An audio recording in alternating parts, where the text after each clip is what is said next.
Monsieur le maire, vous me permettrez ici de rendre un hommage solennel au général de Gaulle et de vous dire, certes, nous ne sommes pas de même idéologie, mais nous reconnaissons le rôle historique de premier plan qu'il a joué au niveau de l'histoire de son pays, la France. Nous avons vu en lui un patriote sincère, dominé d'une volonté de donner à la France non seulement sa liberté pour la reconquérir, mais sa personnalité et sa dignité. Et nous pensons qu'il est resté conforme à ses objectifs qui s'étaient fixés. Nous reconnaissons un deuxième fait.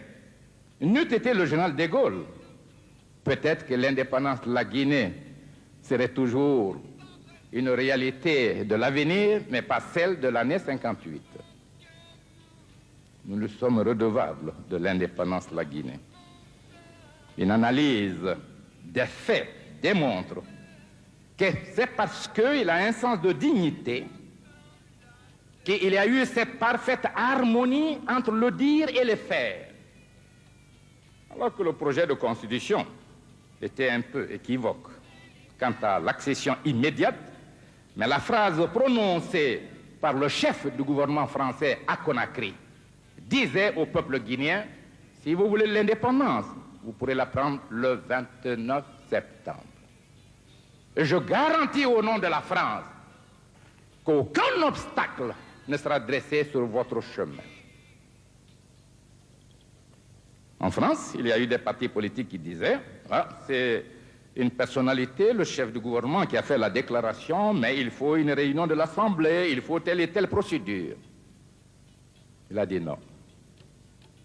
Et la Guinée, sans effusion de sang, a fait le passage qualitatif d'un stade colonial à un stade d'indépendance totale, de souveraineté totale.